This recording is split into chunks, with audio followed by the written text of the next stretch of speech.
ستاسو د 400 یو خان وفات شوی و 5 کروڑ روپۍ ورسره خښې کړې وې یاد شي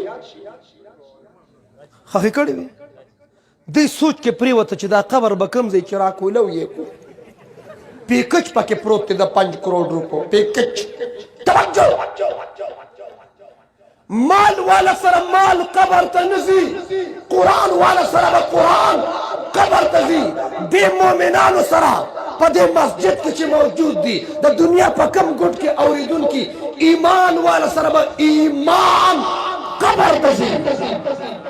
ایمان والا سره ایمان قبر ته به ایمان ځي عمل صالح دا منځ تلاوت ذکر شناختی کارت به قبر ته ځي ولې نه به ځي پرشتو ته به څنګه پته لګي چې د پاکستان نه تشریف راوړو نور چاته چا سو نه وي خو زما دا توجه یې داسې نیغه کړې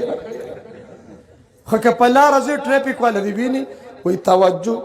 پولیس والا دې ویني توجه بل صوابۍ کې پروګرام نه موږ نه مخکې تیز رفتار کې زنانه وي نه ما ته پته نه وه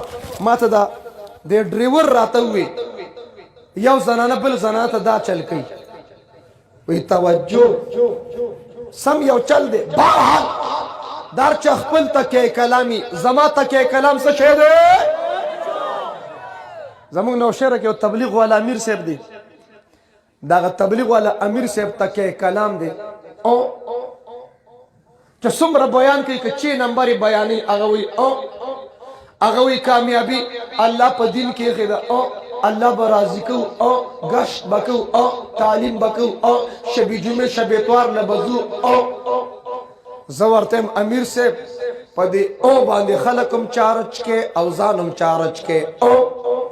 نو دار چا خپل تکیه کلامي زما تکیه کلام څه شی دی څوک جوهه په بیان کې ډېر وایي څوک چې دی څوک وایي چې کم دی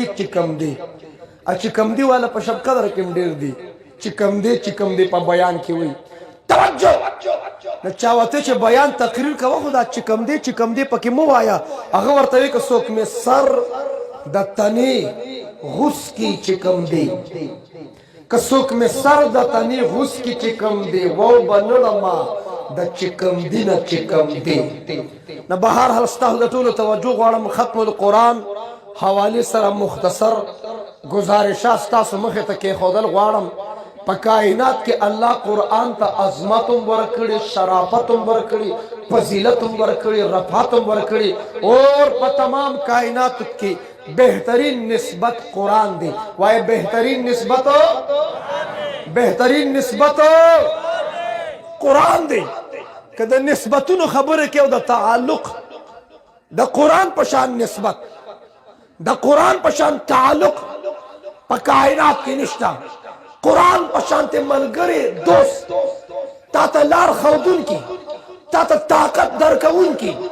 تا له ترقي درکوونکي کامیابوونکي صرف د دنیا نه د آخرت کامیابي په قرآن کې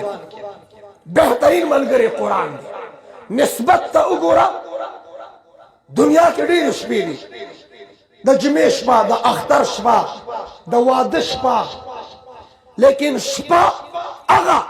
چې قرآن پکې نازل شوی دی انا انزلناه فی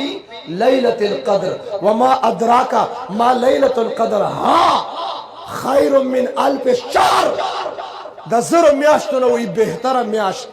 دا شپه د زرو میاشتو نه بهتره ده وجه څه ده په شپه کې قرآن نازل شو د قرآن د وجه نسبت اعلی شو محرم الحرام میاش سفر المظفر ربیع اول ربیع الثانی جماد الاول جماد الثانی رجب المرجب شعبان المعظم رمضان المبارک شوال المکرم ذی القعدہ ذی الحجہ 12 میاشت دي په دې 12 میاشتو کې غوره میاشت د رمضان میاشت ده کومه میاشت ده رمضان المبارک اور د دې رمضان عظمتم قرآن د وجه دی نسبت د قرآن دی شهر رمضان انزل فيه القرآن په دې میاشت کې قرآن نازل شوی ځکه ته مبارکه میاشت د رحمتونو میاشت د برکتونو میاشت چاته پاکستان باندې فخر دی چاته افغانستان باندې فخر دی ما ته په حجاز مقدس باندې فخر دی ما ته په مکه مکرمه مدینه المنوره باندې فخر دی د کائنات د ځمکې په کومه خطه چې قرآن نازل شوی دی هغه خطه په تمام کائنات کې اعلام ده، غرم ده، بهترم ده. اور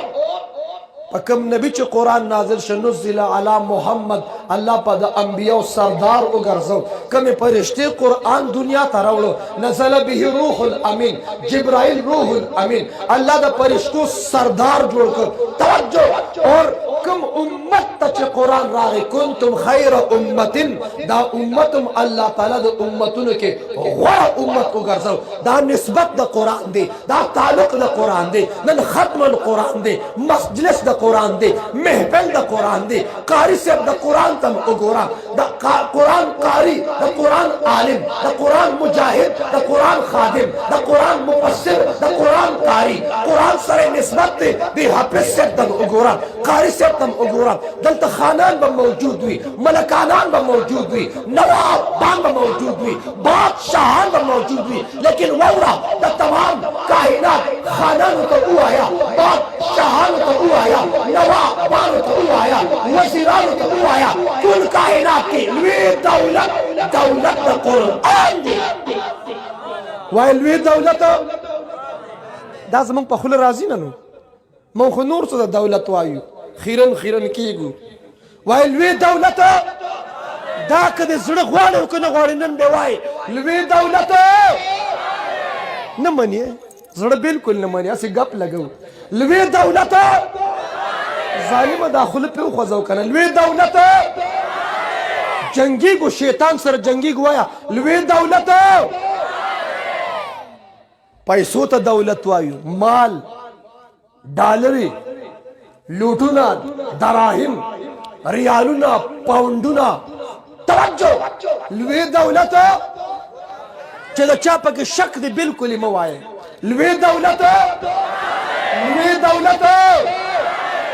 راځه نن به د دې دولت خبرې کوو. تا نه په خانې په ملکې په نوابۍ ځان ورک شو. ووره دی حافظ صاحب ته، دی قاری صاحب، دی مولانا صاحب، دی مفتی صاحب ته قرآن د وجه الله کم عظمت ورکه، رفعت ورکه. صدر سره صدارت قبر ته نځي، وزیر سره وزارت قبر ته نځي، خان سره خانی قبر ته نځي، ملک سره ملکی قبر ته نځي، نواب سره نوابی قبر ته نځي، سردار سره سرداری قبر ته نځي. قرآن والا سره به قرآن قبر ته ځي.